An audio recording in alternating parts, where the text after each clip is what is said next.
حوضہ علمیہ میں بیٹھنے والا ایک مرجع کتنا کمزور ہوتا، جسمانی اعتبار سے بھی کبھی ان کی غذا دیکھیں آپ کو یقین نہیں آئے گا، کبھی ان کی نیند دیکھیں آپ کو یقین نہیں آئے گا۔ آپ سمجھتے ہیں کہ مرجع 24 گھنٹے میں 16 گھنٹے حقہ گڑگڑاتا رہتا ہے، شیشہ پیتا رہتا ہے، اور جیسا اس کا موڈ ہو فتویٰ دے دیتا ہے۔ وہ کرتا کیا؟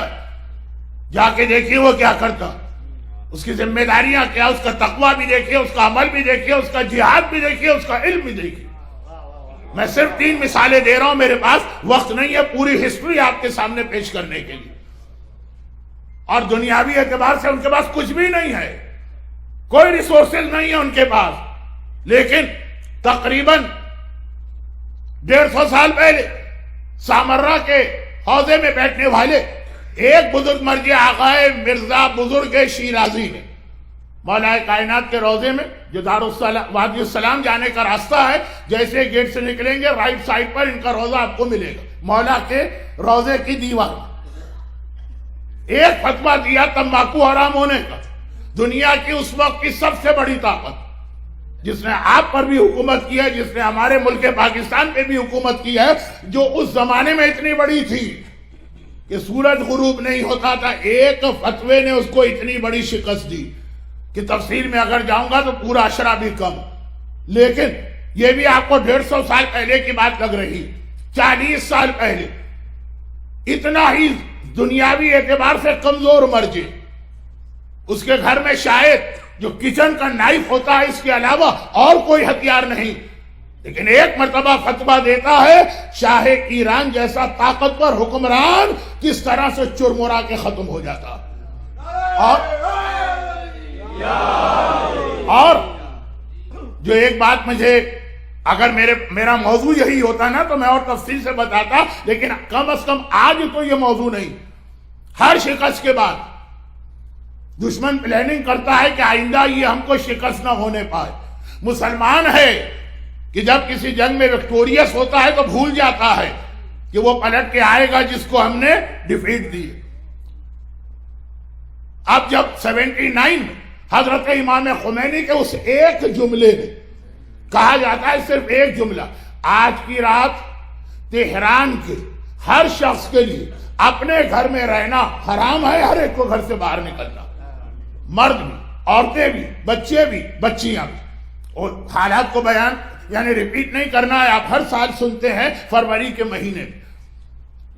اب اس کے بعد دشمن نے سوچا کہ اس مرجع کو اتنا کمزور کرنا ہے، یعنی کمزور کرنے کا مطلب کیا کہ مرجع اور قوم کے درمیان جو کنیکشن ہے اس کو کاٹ دینا، کہ آئندہ کسی مرجع کے فتوے میں یہ طاقت نہ رہے کہ ہماری ساری سازشوں پلاننگ کے اوپر پانی پھیر جائے۔ چنانچہ کام ہوا باقاعدہ۔ اور اگر آپ دیکھیں گے تو انقلاب ایران کے فوراً بعد وہی مرجعیت ہے 1400 سال سے چلی آ رہی ہے۔ نہ کبھی اتنا پروپیگنڈا ہوا، نہ کبھی اتنے اعتراضات ہوئے، نہ کبھی اتنا زیادہ خمس کے حوالے سے سوال جواب کیا گیا، یہ ایک دم سے لاسٹ 40 ایئرس۔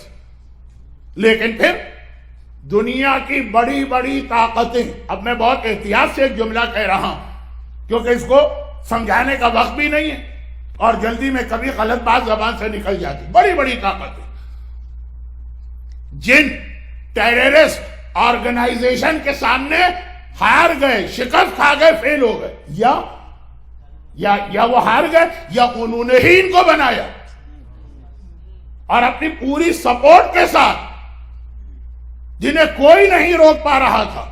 عراق نجف میں بیٹھنے والا 85 ایئرز کا یہ بوڑھا مرجع آیت اللہ سیستانی ایک فتویٰ دیتا ہے داعش کے خلاف، اور اس کے بعد آپ دیکھیں کہ کتنا بڑا انقلاب آج بھی آ رہا۔ کل میں نے کہا نا یا پرسوں کہ آج آپ بغداد کے قریب سلمان پاک مدائن میں بھی جا کے زیارت کر لیتے ہیں۔ پہلے حالت یہ تھی کہ کازمین کی زیارت ممکن نہیں تھی۔ میں کوئی 100 سال پہلے کی بات نہیں کر رہا ہوں، صدام کے بعد کی بات کر رہا ہوں۔ یہ ایک فتوے کی طاقت۔ ہم اور آپ تو اسی چکر میں الجھے ہوئے ہیں کہ اخباریت کیا ہے اور مرجعیت کیا ہے اور خمس کیا ہے اور فتوے کیسے دیے جاتے ہیں اور غلط فتوے کہاں سے آ رہے ہیں اور یہ اہل بیت کو نہیں مانتے ہیں۔ اور ادھر آج بھی 21 سینچری میں ایک بوڑھے مرجع کے فتوے میں اتنی طاقت ہے کہ دنیا کو ہلا کے رکھ دیا. جس داعش کو عراق میں شکست ہوئی اس کے بیکنگ پہ کون تھا؟ اور وہ کس کس کو اس سے پہلے شکست دے بھی چکے تھے. کیوں؟ یہ آقا مرزا بزرگ شیرازی سامرہ میں بیٹھ کے فتویٰ دیتے تمباکو حرام ہونے کا. وہ تمباکو نہیں، وہ جو بزنس ایک ڈیل ہوئی تھی. وہ حضرت امام خمینی تہران میں بیٹھ کے فروری کی سے پہر کو فتویٰ دیتے ہیں کہ آج کی رات گھر میں بیٹھنا حرام. یہ آیت اللہ سیستانی نجف اشرف میں بیٹھ کے فتویٰ دیتے ہیں. کیا طاقت ہے ان کے پاس؟ نہ جسمانی طاقت ہے، نہ کوئی ریسورسز ہے، نہ کوئی ہتھیار ہے، نہ کوئی اسلحہ. دنیا کو ہلا کے رکھ دیا. کیوں؟ خدا کا وعدہ ہے والذین جاہدوا فینا لنہدینہم سبلنا.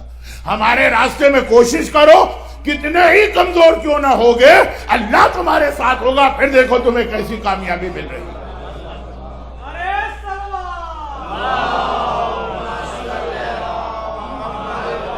اسلام خالی مراجع کے لیے نہیں ہے. اسلام کے احکامات فقط مجتہدین کے لیے نہیں ہیں، ہمارے لیے بھی ہے. اتنا یقین رکھیے کہ ایک بار اللہ کے لیے آپ کو کام کرنا ہے، سارا آپ کا راستہ اللہ خود ہی بناتا چلا جائے گا. اتنا یقین ہونا چاہیے. جو مرزا بزرگ شیرازی، جو حضرت امام خمینی، جو حضرت آیت اللہ سیستانی جس انداز سے فتویٰ دے رہے ہیں. جیسا کہ میں نے کہا یہ خود بہت انٹرسٹنگ موضوع ہے. کیوں؟